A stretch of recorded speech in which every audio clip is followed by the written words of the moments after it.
Hey guys, welcome to Arcane Evolution's channel where we provide simple answers to sometimes complex questions related to the web, programming, social media, and digital marketing. Today, we're tackling a common problem: how to choose the best hosting for a website. With so many options on the market like GoDaddy, WHC, Bluehost, Namecheap, and much more, it can be overwhelming. So how do you make the right choice? Let's dive right in. The first thing you want to consider when choosing web hosting is server performance. Trust me, it's crucial for your site's success. Slow loading pages can discourage visitors and harm your search engine ranking. But how to evaluate the performance of a hosting server? I'll give you 5 factors that you can easily research. The first is page loading speed. If you already have your site with a hosting provider, you can use online tools like Google's Page Speed Insight or GTmetrix to evaluate its download speed. GTmetrix will provide you with the server response time at the first data point. If this data is in red, it's suggested to make necessary measures to reduce the response time, such as installing WP Rocket if you have a WordPress site, or consider changing your hosting provider. The second factor is user testimonials and reviews. Look for testimonials or user reviews about the hosting provider you're considering on platforms like Google My Business, Facebook, or online forums. Positive feedback regarding server speed and reliability are good indicators of performance. The third factor is guaranteed availability. Some hosting providers offer availability guaranteed, usually expressed as a percentage.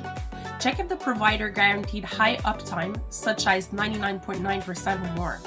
This indicates that the server is more likely to be performant and reliable. The fourth point is technical support. Responsive and competent technical support can be an indicator of server quality.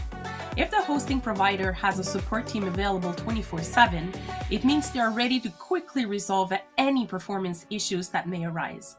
Again, you can do your research online, as users often mention this aspect. Lastly, find out about the reputation of the hosting provider. Reputable hosting providers typically have a strong infrastructure and performance servers.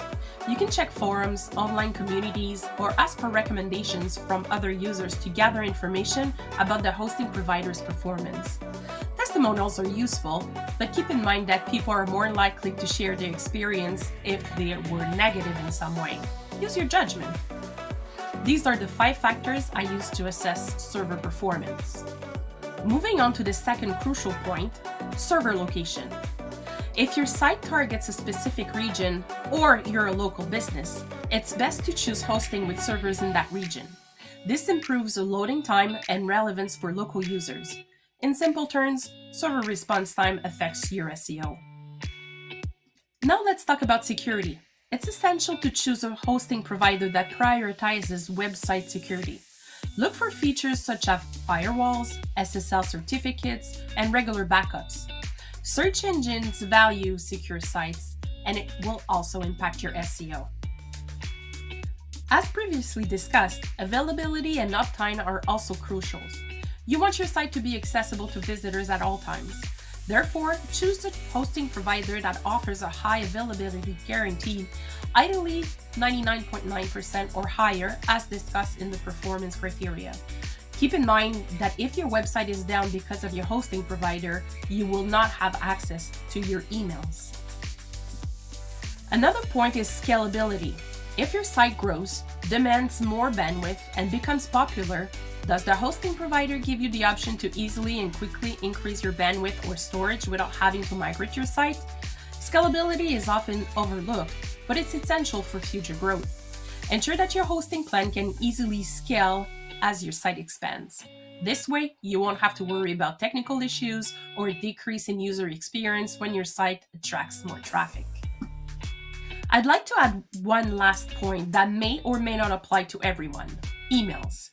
If you use paid platforms for your emails, such as Google Workspace or Office 365, the number or size of email boxes available in your hosting won't have an impact on your decision.